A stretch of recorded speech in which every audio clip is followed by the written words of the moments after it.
Bonjour à toutes et à tous, ici Khalil Djebali pour ce Good Morning Market du 10 janvier 2018. Nous commençons tout de suite avec le rappel légal habituel. XTB France informe les participants que la présentation à venir et les informations qui vont être dispensées ne constituent pas en aucune manière une sollicitation ou incitation à acheter ou vendre des produits financiers. Nous commençons tout de suite avec le calendrier économique de ce 10 janvier.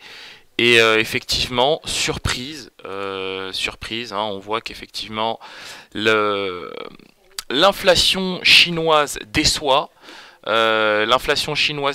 Puisqu'effectivement on ressort légèrement inférieur aux attentes, mais ça reste effectivement une déception. 1,8%, donc ça explique la correction des marchés ce matin. Ajouter à cela effectivement les récents plus hauts, donc on peut parler désormais de phase de prise de bénéfices. Par ailleurs, l'indice des prix à la production, donc l'indicateur avancé d'inflation en Chine toujours, lui ressort supérieur aux attentes de 0,1 point. Toujours est-il qu'on est quand même nettement inférieur à la valeur publiée le mois dernier, donc 5,8 contre 4,9 ce mois-ci, ou plutôt 4,9 ce mois-ci contre 5,8 le mois dernier, je devrais dire. Évidemment, c'est une mauvaise data. L'inflation ne progresse pas et elle est même inférieure à ce qui était attendu. En tout cas, progresse peu, mais reste nettement inférieure à ce qui était anticipé par le consensus. Sans grande surprise, on a effectivement, je le disais, des indices qui ouvrent en territoire négatif. Au moment où je vous parle, les futurs sur S&P 500 perdent 0,23%. Nous avons le CAC qui, on l'a vu hier, après avoir touché le niveau des 5530 points, corrige aujourd'hui. Donc on voit bien que les plus hauts du 1er novembre dernier ou de début novembre dernier ont du mal à être cassés. Le DAX, pareil, moins 0,25 à 13 350 points. On va voir tout ça. On va voir tout ça dans les analyses qui vont suivre. Donc concernant le calendrier économique de ce mercredi, nous prendrons connaissance à 10h30 de la production manufacturière et de la production industrielle du mois de novembre au Royaume-Uni. Sinon, tout à l'heure, on aura effectivement, comme d'habitude, comme chaque mercredi, les stocks hebdomadaires de pétrole, selon le département de l'énergie. Et salve de discours à attendre, donc Charles Evans, Robert Kaplan, donc effectivement des membres éminents du FOMC, James Bullard aussi à 19h30 tout à l'heure. Donc on voit qu'il y a d'ailleurs de plus en plus de divergences au sein de la Fed. Certains voudraient revoir les targets d'inflation à la baisse. Alors c'est pas dit comme ça, mais l'idée c'est celle-là.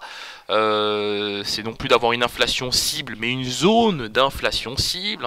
Voilà, donc on est déjà beaucoup plus ambigu. D'autres ne voient pas l'intérêt de relever les taux, à l'image de Neil Kashkari, c'est ce qu'il nous a dit hier. Vous retrouverez d'ailleurs ce propos dans l'analyse matinale de ce mercredi. J'en ai déjà aussi brièvement parlé hier. Mais voilà, il y a déjà des divergences au sein de la Fed et pour l'instant, ça ne pénalise pas les perspectives de relèvement de taux pour le mois de mars, puisque on est toujours en faveur d'un prochain relèvement de taux. On attend bien évidemment les chiffres de l'inflation publiés ce vendredi. Nous commençons tout de suite avec l'analyse de la paire euro-dollar, donc sans grande surprise, on a une petite hausse ce matin, 1,1946, bon c'est un peu faiblard, on va pas se mentir. Je m'attendais à une hausse beaucoup plus franche. Bien évidemment, une hausse beaucoup plus franche aurait validé le début d'une trame baissière sur le DAX 30. Donc au moment où je vous parle, j'ai un autre écran en parallèle et je vois qu'on est déjà sur le niveau des 13 336. Vous voyez, on a déjà perdu 11 points en quelques minutes contre 13 350 il y a de ça, voilà, à l'instant. Donc on perd du terrain sur le DAX 30, c'est bien. De mon point de vue, l'eurodoll va retrouver aujourd'hui le niveau des 1,1958 à 1,1960. Si on arrive à s'affranchir de ce niveau, c'est target 1,20, tout simplement. Bien évidemment, il faudra aussi s'affranchir de la résistance formée sur le niveau des 1,1975, mais je ne m'en fais pas pour ce niveau de prix.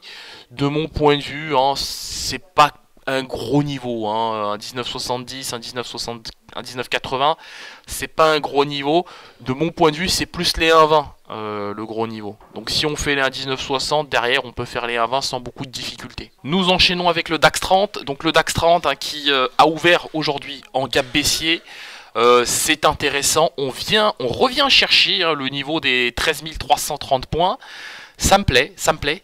Toujours est-il que nous sommes dans cette phase de range, hein, on n'en est pas sorti de cette phase de range. Je me méfie du gap baissier, voilà.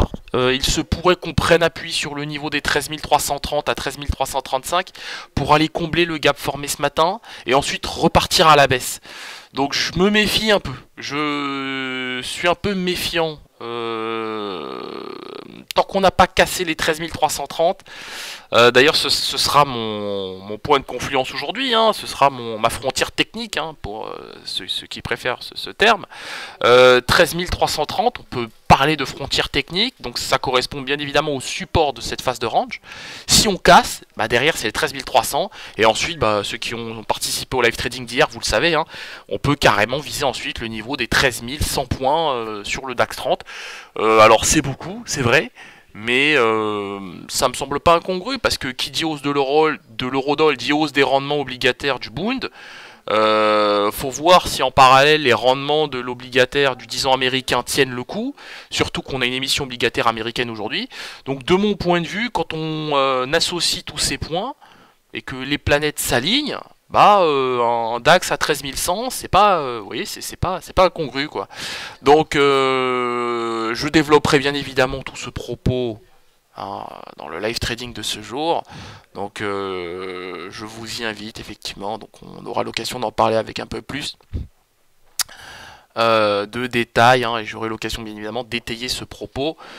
Sous les 13 330, c'est short, au-dessus, ça reste acheteur, et attention effectivement hein, au comblement de ce gap formé ce matin sur le niveau des 13 380 points quand même. Vous voyez, quand même une grosse marge de manœuvre hein, pour les potentiels acheteurs. Nous enchaînons avec le gold, donc forcément le gold semble saluer la correction des indices, enfin salue la correction des indices qu'on a ce matin. 1314, bon bah c'est très bien, voilà, on fait la moyenne mobile à 100 périodes. De mon point de vue, on va retrouver les 1315, derrière 1320. Je pense que c'est pas un gros problème, surtout si en parallèle hein, on a une correction du DAX 30. Donc au-dessus des 1315, c'est acheteur jusqu'au niveau des 1320 sur le gold, pas de problème à ce niveau. Le WTI, donc nouveau record, hein, on retrouve effectivement les plus hauts de 2015, c'est très bien. 63,05 $ le baril, donc c'est le nouveau support. Avant la publication évidemment du département de l'énergie américain, tout ça est très positif. La toile de fond est susceptible de se poursuivre une fois qu'on aura pris connaissance des stocks de pétrole aux États-Unis. Il y a fort à parier que ces derniers soient effectivement en forte diminution pour la semaine terminée au 5 janvier. La Peru SDN, voilà, donc l'actif perd du terrain, corrige, hein, on est sur le niveau des 111,92, on a même touché le niveau des 111,80. Donc gros repli, gros renforcement du yen, qui est bien évidemment imputable à ces mauvaises, hein, ou plutôt à ces statistiques chinoises mal accueillies. Elles sont pas si mauvaises que ça, on va juste dire qu'elles sont mal accueillies par les opérateurs. Donc bien évidemment, renforcement du yen, short dollar, et donc je vise le niveau des 111,80, voire même 111,70 aujourd'hui, si la toile de fond baissière est amenée à se poursuivre. La vol, donc petit engouement de la vol, hein, petite envolée ce matin de la vol, 11,84%, 0,93% de hausse, donc c'est pas mal, c'est bien, enfin un peu de vol. Un tout petit peu, hein, c'est pas folichon non plus. Ce qui est intéressant, c'est qu'on prend appui sur cette moyenne mobile à 25 périodes courbe rouge. Je pense qu'on peut rallier le niveau des 12% aujourd'hui. Si la toile de fond baissière s'accélère. Voilà. Donc si on a la confirmation de tous les niveaux techniques que j'ai évoqués tout à l'heure sur les précédents actifs, on peut faire le niveau des 12%, et pourquoi pas même le niveau des 12,25. Voilà, 12-25% de vol, ça me semble pas inatteignable pour aujourd'hui. L'US 500, ou plutôt l'indice S&P 500, donc qui se replie, enfin aussi. Donc on prend appui sur cette moyenne mobile à 100 périodes courbe verte. On est susceptible de faire le niveau des 2736 points. Voilà. De mon point de vue, C'est faisable. C'est faisable, surtout si en parallèle on a une envolée du gold, une envolée de la vol et surtout une envolée du yen. Voilà, parce qu'on basculerait littéralement dans un marché fly to quality, hausse des rendements obligataires en zone euro, baisse des rendements obligataires aux États-Unis, donc resserrement du spread German-US. Bon voilà, bon, vous connaissez le propos, hein, je ne vais pas plus loin, on en reparlera tout à l'heure. Mais 2736, oui, pourquoi pas. Pourquoi pas, ça me semble parfaitement atteignable. On se quitte sur cette note, on se retrouve comme d'habitude à 15h15 aujourd'hui pour faire le point complet sur tous les éléments que j'ai évoqués.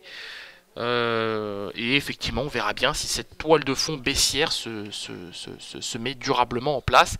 Hein, y a quand même un gros potentiel de baisse, hein, donc ça serait vraiment dommage de passer à côté de tous ces niveaux. Voilà. Merci à vous et à tout à l'heure.